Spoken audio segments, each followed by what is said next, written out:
आप देख रहे हैं नूर इंस्टीट्यूट। आज हम आपको पढ़ाने वाले हैं थर्ड सेमेस्टर का यूनिट 6। आज हमारा गाइस सिलेबस पूरा हो जाएगा पॉलिटिकल साइंस का थर्ड सेमेस्टर का। ये लास्ट यूनिट है यूनिट 6, राज्य की प्रकृति पर समकालीन विचार विमर्श। ये क्या है, हमारे चैप्टर का नाम है, यानी कि यूनिट का नाम है। अब हम पढ़ेंगे राज्य की प्रकृति। राज्य की प्रकृति क्या होती है उसको देखिए, ये सिर्फ इसके बारे में पढ़ेंगे। इसका परिचय क्या है। राज्य सर्वोत्कृष्ट आधुनिक राजनीति संस्था है जिसके आधुनिक राज्य राष्ट्र, संवैधानिक राज्य या नौकरशाही राज्य के रूप में विभिन्न रूप से संदर्भित किया जाता है। ये 5 शताब्दियों से अधिक समय तक और 2 से कम नहीं रहा। फिर भी उस समय में मानव समाज की प्रकृति में महत्वपूर्ण परिवर्तन हुए हैं और राज्य प्रत्येक परिवर्तन में केंद्र में रहे हैं। जबकि आधुनिक समाज और राजनीति के आधुनिक रूप के लिए राज्यों की प्रासंगिकता व्यापक रूप से मान्यता प्राप्त है। राज्यों और राज्यों की शक्ति की सटीक प्रकृति बारहमासी बहस का विषय है। मतलब कि जो हमेशा बहस रहती है बारहमासी, यानी कि 12 महीने की बहस का विषय है ये वाला। 20वीं शताब्दी के दौरान राजनीति का अध्ययन राजनीतिक परिघटनाओं के राज्य केंद्रित स्पष्टीकरणों से समाज केंद्रित व्याख्याओं तक कम हो गया है और प्रवाहित हुआ है, जिसके राज्य को आधुनिक अधिक सूक्ष्म स्तर की प्रक्रिया के लिए एपिफेनोमेनल के रूप में देखा जाता है। इस बात पर भावुक बहस जारी है कि क्या राज्य स्वायत्त निर्देशित राज्य हितकारी कार्यवाही में सक्षम, कम या ज़्यादा सुरक्षित स्थायी है, या कि मौलिक रूप से प्रतिस्पर्धी समूह या वर्गों के हितों को दर्शाते हैं जो समाज का गठन करते हैं। क्या राजनीतिक संगठन की एक सार्वभौमिक श्रेणी है जिसे राज्य कहा जाता है, या क्या राज्य से जुड़े विशेष संस्थाएं व्यापक रूप से भिन्न संस्कृतियों, प्रथाओं और संस्थाओं के माध्यम से मध्यस्थ करते हैं।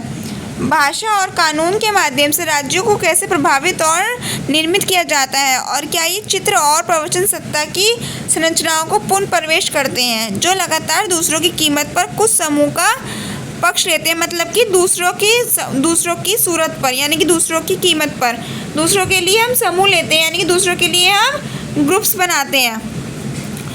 इसके राजनीतिक निर्यात पर अभी भी अधिक विवादास्पद है। अभी भी इसमें विवाद चलता है। अंत में जैसे जैसे माल, पूंजी, सूचना और लोग क्षेत्रीय राज्यों की सीमाओं को आसानी से पार करते हैं, कुछ विद्वान सवाल करते हैं कि क्या संप्रभुता की धारणा अप्रचलित हो गई है, या क्या सामाजिक शक्ति को संगठित करने के नए तरीके, यदि वे पहले से ही नहीं है तो क्षेत्रीय राज्यों को इतिहास के कूड़ेदान में डाल देंगे। यह लेख 20वीं शताब्दी की शुरुआत से राज्य की प्रकृति के बारे में प्रमुख दृष्टिकोणों और विषयगत बहसों के ढीले कालक्रम के अनुसार आयोजित किया गया है। यह अतिरिक्त खंड वैचारिक नींव राज्य के राजनीतिक विज्ञान के समाजशास्त्र के कुछ सिद्धांतों और विचारकों प्रवासों को प्रवेश करने के लिए और आगे तक पहुंची है। मतलब कि इसमें सिद्धांत जो आए हैं उसको बढ़ावा देने के लिए ये आगे तक पहुंची है। अब हमारा टॉपिक है राज्य और उसके प्रकार। राज्य और उसके प्रकार क्या है वो देखिए। एक क्वेश्चन बनकर आते हैं कि राज्य और उसके प्रकार लिखिए, तो आप ये लिख सकते हैं। राजनीतिक में एक राज्य एक ऐसा देश है जिसका भौगोलिक क्षेत्र या क्षेत्र पर नियंत्रण होता है। मतलब कि भौगोलिक क्षेत्र की पूरे क्षेत्र पर या फिर क्षेत्र पर, यानी कि किसी एक क्षेत्र पर भी नियंत्रण होता है। राज्यों की 3 मुख्य विशेषता है। उसकी विशेषता क्या क्या गाइस वो देखिए। भौगोलिक क्षेत्र या क्षेत्र पर नियंत्रण, एक लोग राज्य की आबादी, संस्थाएं जिसके पास कानून बनाने की शक्ति है। ये सब क्या है, इसकी विशेषता है। अब इसमें एक और टॉपिक है वेस्टफेलिया की संधि। अब वेस्टफेलिया की संधि क्या है गाइस वो देखिए सिर्फ इसके। वेस्टफेलिया की शांति यानी संधि जर्मन मई और अक्टूबर 1648 के बीच ऑर्नाबुर्ग और मस्टर के वेस्टफेलियन शहरों में हस्ताक्षर की गई शांति संधि की एक श्रृंखला थी। अब इसकी श्रृंखला क्या थी वो देखिए, जो बड़े पैमाने पर धर्म के यूरोपीय युद्धों को समाप्त कर रही थी। वेस्टफेलिया की संधि यूरोपीय इतिहास की एक अशांत अवधि के करीब आ गई, जिसके लगभग 8 मिलियन लोगों की मौत देखी। कितने मिलियन लोगों की मौत देखी? 8 मिलियन लोगों की। वेस्टफेलियन संप्रभुता की अवधारणा के आधार पर विद्वानों ने वेस्टफेलिया को आधुनिक अंतर्राष्ट्रीय प्रणाली की शुरुआत के रूप में पहचाना है। अब है गाइस हमारा राष्ट्रीय की प्रकृति के सिद्धांत कौन कौन से हैं वो देखिए। ये वाले सिद्धांत, विभिन्न विचारकों ने राज्य की व्युत्पत्ति की अलग अलग ढंग से व्याख्या की है। इन सिद्धांतों के विवरण इस प्रकार है। सिद्धांत क्या क्या है वो देखिए। फर्स्ट सिद्धांत है राज्य की उत्पत्ति का विकासवादी सिद्धांत। सेकंड है राज्य की उत्पत्ति का सामाजिक समझौता। थर्ड है राज्य की उत्पत्ति का देवी सिद्धांत। राज्य की युद्ध मूल का अर्थार्थ और शांति का सिद्धांत। राज्य की उत्पत्ति का अनुबंध सिद्धांत। राज्य की उत्पत्ति का समाप्ति परिवार तथा वर्ण संबंधी सिद्धांत। ये 6 सिद्धांत बताए हैं। अब इसमें एक और पॉइंट आता है गाइस, उत्तर औपनिवेशिक राज्य। उत्तर औपनिवेशिक राज्य क्या है आप वो देखिए। ऐसा राज्य जो औपनिवेशिक के शिकंजे से नया नया मुक्त हुआ हो। साधारण तीसरी दुनिया के देशों को इस श्रेणी में रखा जाता है। कौन सी दुनिया के लोगों को रखा जाता है? तीसरी दुनिया के। कई सिद्धांतकार ये मानते हैं कि उत्तर औपनिवेशिक राज्य में विदेशी हितों का प्रभुत्व समाप्त हो जाता है। अंत उसे जनसाधारण की आशाओं और आकांक्षाओं की पूर्ति का साधन बनाया जा सकता है।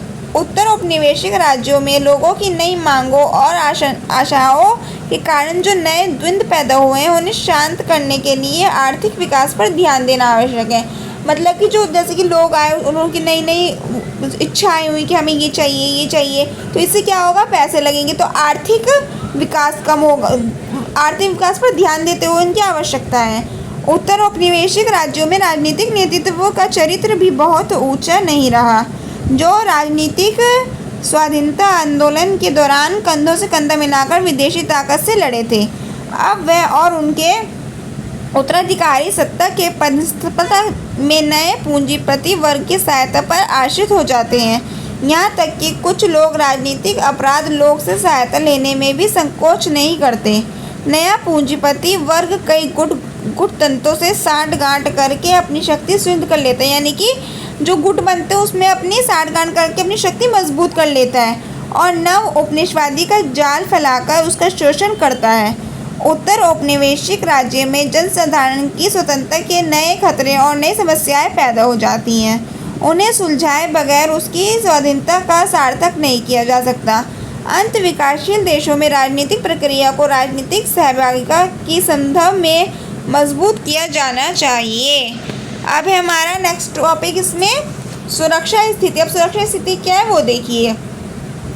राष्ट्रीय सुरक्षा यानी कि नेशनल सिक्योरिटी में आशय ये राज्य की सुरक्षा से है। मतलब कि जो राज्य की सुरक्षा होती है उससे है कि राज्य में क्या क्या सुरक्षाएं होती हैं, जिसके अंदर नागरिकों की सुरक्षा, अर्थव्यवस्था की सुरक्षा तथा सिद्धांतों की सुरक्षा सम्मिलित है। किस किस की सुरक्षा है इसमें? नागरिकों की सुरक्षा है, अर्थव्यवस्था की सुरक्षा तथा संस्थाओं की सुरक्षा। नागरिक यानी इंसानों की जो भी सुरक्षा, इंसानों के लिए क्या क्या सुरक्षा होनी चाहिए वो है। अर्थव्यवस्था यानी कि हमारी अर्थव्यवस्था कहाँ तक गई है, गिरावट आई है, बढ़ोतरी हुई है, उसकी सुरक्षा। संस्थाओं की यानी कि जो संस्थाएं हैं उन सब की सुरक्षा। राष्ट्रीय सुरक्षा सरकार का कर्तव्य समझा जाता है। राष्ट्रीय सुरक्षा किसका कर्तव्य है? सरकार का कर्तव्य है। ये सरकार को देखना होता है कि किसी नागरिक को किस चीज़ की ज़रूरत है, अर्थव्यवस्था कैसे चल रही है उस राज्य की, या फिर संस्थाएं उस राज्य की कैसे चल रही है, जो गवर्नमेंट संस्थाएं वो सब संस्थाएं कैसे चल रही हैं। तो गाइज़ ये आज हमारा यूनिट 6 कंप्लीट होता है। एंड आपको अगर कुछ समझ नहीं आया तो आप मुझसे कमेंट करके पूछ सकते हैं। Thank you so much.